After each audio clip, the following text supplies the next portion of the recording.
안녕하세요. 내대성 아티스트입니다. 자, 오늘은 국가고시 합격을 위한 학습 방법에 대해서 한번 이야기를 해볼까 합니다. 실제로 이제 지킬 수 있는 방법인데, 그 수험생 본인 스스로가 자기 자신을 믿지 못하기 때문에 이 방법을 택하지 않는 경우가 많습니다. 오히려 쉬운 방법인데, 이를 따라한다면 무난하게 국가고시 합격할 수 있다 생각하거든요. 자, 첫 번째로 학습할 때는 적어도 3번 이상 반복하는 겁니다. 예.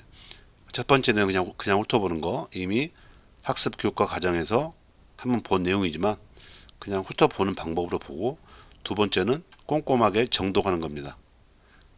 그 다음 세 번째는 이해가 가지 않는 부분을 다시 정독하는 겁니다. 한 번 보고 이해가 가지 않는 부분에 대해서는 두 번, 세 번 반복해서 보다 보면 그 내용이 이해가 갑니다. 근데 보통 한 번, 두 번을 포기하게 말죠. 그리고 한 번 시작한 과목은 끝까지 학습을 하라는 것입니다. 어렵다고 중간에 건너뛰고 아니면 절반만 보고 멈춘다면 그 과목에 대해서는 어떤 부분에서 시험이 출제될지 모르기 때문에 실제로 학습하지 않는 게 더 낫다고 볼 수 있죠. 네. 그리고 시간이 지나면 점점점 기억력에서는 없어집니다. 3번 이상 보게 된다면 이 기억력의 90% 이상 남아 있는데, 시간이 지나면서 마찬가지 70%, 60%, 50% 떨어지겠죠. 그래서 앞부분만 보고 뒷부분만 보는 게 아니라 한 과목을 마무리하고 일정 기간 지난 후에는 다시 반복할 수 있게끔, 이때는 다시 한 번만 보면 가능하겠죠. 다시 기억력이 새롭게 저장되기 때문에요. 자, 두 번째는 이제 문제집입니다. 자, 주로 문제집은 말 그대로 문제를 풀어보는 방법인데 자기 학습 능력을 살펴보는 거죠. 근데 문제를 읽고 보기를 해서 답을 보고 체크한 다음에 그 답을 외우고 있죠. 실제로 그 똑같은 문제가 국가고시에 나오진 않는데 그 문제집을 외우고 있다는 겁니다. 그 문제집은 외울 필요가 없는 거라, 책을 외우더라도 문제집은 외울 필요가 없습니다. 그 문제집이 어떻게 문제가 구성되었는지 보면서 직접 자기 실력을 풀어보는 게 중요하겠죠. 자, 문제를 풀어보고 나서 많이 틀렸다면 왜 틀렸는지, 그리고 내가 답은 맞췄지만 나머지 보기들이 왜 틀렸는지도 다시 한번 뭐 책을 찾아본다든지 해서 다시 한번 확인해 볼 필요성이 있습니다. 이미 맞은 문제는 내가 그 충분히 알고 있다는 소리이기 때문에 그 문제 번호에다 체크해서 뭐 두 번, 세 번 볼 필요는 없습니다. 다음에 보더라도 얼마든지 풀 수 있는 문제이기 때문에 그 문제는 두 번, 세 번 볼 필요 없고, 틀린 문제에 대해서 왜 틀렸는가, 그 문제를 다시 풀어보고 그 문제가 틀린다면 다음에 또 다시 풀어보고, 틀린 문제에 대해서 이제 반복하는 거. 자, 그래서 키포인트는 문제집을 외우지 않는 거에 있습니다. 다음 세 번째입니다. 서머리나 서머리. 보통 다른 사람이 정리해 놓은 서머리를 가져다가 이 사람 저 사람 걸 얻어다가 갖다 놓다 보니 양이 엄청납니다. 자, 서머리는 평소 자기가 공부할 때 이해가 가지 않는 부분을 정리해 놨다가 자기가 반복하기 위해서 보는 것인데, 남이 해놓은 서머리는 그 정보가 빠져 있을 수도 있고 내 정보가 아니기 때문에 거의 그걸 외우다시피 합니다. 그래서 이 서머리는 다른 사람 것을 볼 필요가 없습니다. 평소 자기가 이해가 가지 않는 부분을 서머리를 만들어서 반복하고 그 내용이 충분하게 이해가 간다면 이제 그 내용은 삭제시키면 되겠죠. 그럼 점차적으로 서머리 양이 줄어듭니다. 그래서 중요한 점은 반드시 서머리는 자기 걸 자기가 만든다 이겁니다. 그 다음에 이제 그 학습 패턴입니다.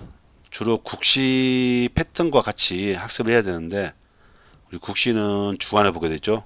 근데 밤에 학습이 잘 된다고 해서 주로 밤에 학습 습관을 기르고 있습니다. 하지만 국가고시는 주간에 보게 되죠. 그래서 주간에 시험 볼 때 패턴은 나는 그 시간은 잠자는 시간이죠. 그럼 실제로 내 머릿속, 내 몸에서는 잠자는 시간으로 기억하고 있기 때문에 내가 알고 있는 내용도 충분하게 떠오르지 않습니다. 그래서 가급적이면 이 국시를 보는 주간 그 시간대에 맞춰서 자기가 학습을 하고 야간에는 휴식을 취하는 게 옳겠죠. 많은 양의 학습보다는 약간 효과적으로 공부할 수 있는 시간을 만들어가는 게 좋습니다. 다섯 번째로는 이 과거 기출문제를 풀다 보면 이게 기출문제이기 때문에 또 외우게 됩니다. 자, 과거 기출문제는 똑같이 문제를 내지 않습니다. 문제은행에서. 그래서 그 기출문제를 다시 나올 것으로 생각하고 암기를 하고 있습니다. 단지 기출문제는 이런 형태의 문제로 만들어지는구나를 참고 용어로만 볼 뿐이지 이 기출문제가 다시 시험에 나올 거라고 암기하는 것은 결국 시간 낭비입니다. 여섯 번째는 이 학습에 필요한 정보만 얻는 것입니다. 예. 아까 말씀드린 서머리 또는 문제집 아니면 다른 학교 아니면 인터넷에서 떠도는 학습 자료를 다 출력해서 모든 걸 갖고 있는 거죠. 하지만 이 갖고 있는 것을 다 볼 수가 없습니다. 학습에 가장 중요한 것은 내가 보았던 문제집, 내가 보았던 학습 자료를 한 가지만 가지고 있으면 됩니다. 두 가지, 세 가지를 가지고 있다고 해서 그걸 모두 볼 수 있는 것도 아니고 본다 해도 모든 것을 알 수 있지 않습니다. 그래서 본인이 학습했던 것을 반복 학습하는 게 실제로 시험 문제 풀 때 떠오르게 됩니다. 하지만 이것저것 보다 보면 그 문제 풀이할 때 어디선가 본 듯한데 헷갈립니다.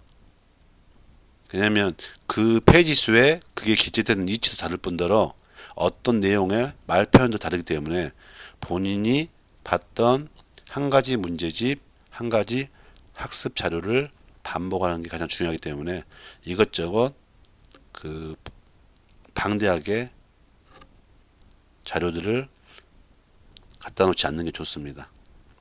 마음의 편안을 얻기 위해서 방대하게 쌓아놓은 것은 마음 편안할 뿐이지 실제로 그 내 것이 아니기 때문에 모든 것을 버리시고 간략하게 자기가 중점으로 볼 수 있는 것을 갖추는 게 중요합니다. 자, 그리고 마지막입니다.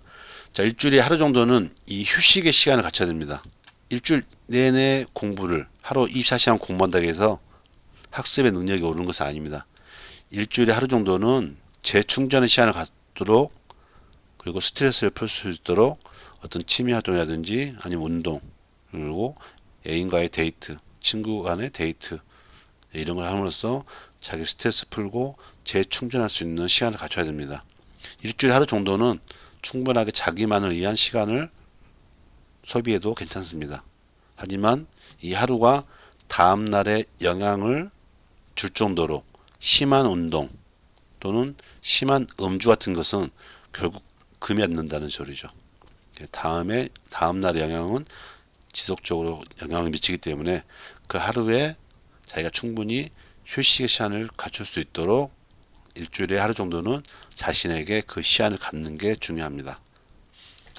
자, 오늘은 이렇게 국가고시 합격을 위해서 어떤 학습 방법을 할 것인지 결국은 자기 자신을 믿는 방법이기 때문에 자기 자신을 믿고 이렇게 학습한다면 분명히 좋은 결과가 나타날 것입니다.